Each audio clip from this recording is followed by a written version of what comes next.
What up, guys, and welcome to this short segment of the fishing forecast. Now, hopefully you guys are here because you clicked on the link in the last video in the description that said if you want to learn how to Texas rig a tube, click here.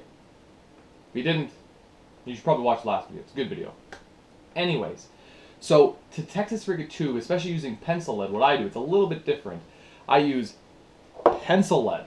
Now this crazy spirally stuff right now is simply, all it is just lead that's curled up, and you can cut it to whatever length you want to make something heavier or lighter. So in this case, I cut it probably, I don't know, let's just do about a centimeter. We'll do a centimeter like that. Click. And it landed perfectly on my desk. Of course it did. So after you've done that, you get something that looks pretty much like that. And that is just a little snippet of the pencil lead. Now, you don't shove this in the tube itself because you couldn't hook it through it and you couldn't put a hook through it. So what you have to do is you have to take this and, of course, use one of these handy dandy hammers. Whoa, alliteration. You have to use one of these and you have to hammer it out to make it look like something like this.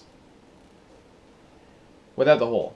That is pretty much in the shape of a beaver tail, now that I'm looking at it. And what you do is that, when you have it in this shape, you take a Robertson screwdriver and you take it, the beaver tail, you put it right in the middle, or I'd say a little bit more to the top, and then hammer it down so you have that hole in it.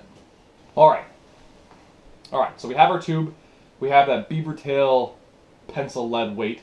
We're going to take where the hole is at the top, and we're going to shove it in where all these nice pretty, let's just call them tentacles or tassels, and we're going to shove it in that way. Okay? So as we do this, we shove all the way to the back. Da, da, da. Cue, fast forward. Okay, so now it's all the way at the top of the tube itself, and you can tell because it's kind of like a wider profile at the top. Now that I have that, you take the hook and you try and find the hole on the weight.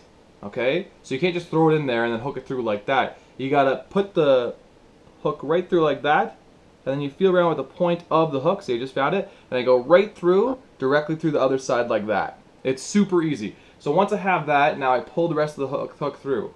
Now this is why we have that hole on the actual piece of lead, because the hook can't come out from that now. There's no way. If I just had the weight itself, with no hole in it, the weight could fall out, the hook could be ripped out, but now the hook is through that piece of lead, so there's no way that's getting pulled out. So we have the hook through like that. We take the hook and we just do a simple Texas rig, put it right through the bottom. And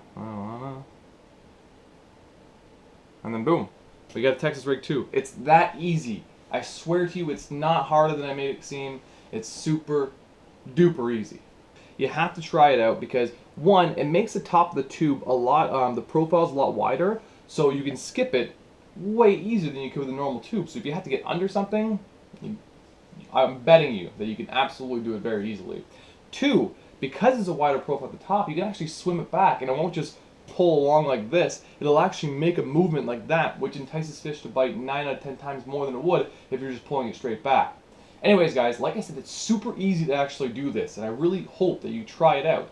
So what we need to do, go buy some pencil lead from the store, and then simply the hooks that are going to fit with your tube, and you're set. What you're going to have is you're going to have a completely weedless tube. That's how awesome it is, completely weedless. And not to mention, because the profile at the front, the top now is so much wider, you can skip it that much easier under all the brush piles you're fishing, and you can get to those spots that normal tubes wouldn't be able to, tubes wouldn't be able to get to. And finally, because it's wider at the top too, when you're retrieving it back and like bringing it back, it's not going to be a standard like, it's actually going to make movement like this throughout the water, which is going to entice a fish to bite way more than it would if it was just a normal tube. Anyways, I hope you guys really enjoyed this small, short segment of the fishing forecast. And if you enjoy this kind of stuff, let me know in the comment section below, and I will promise you that I'll try and get more out. See you next time. Peace out.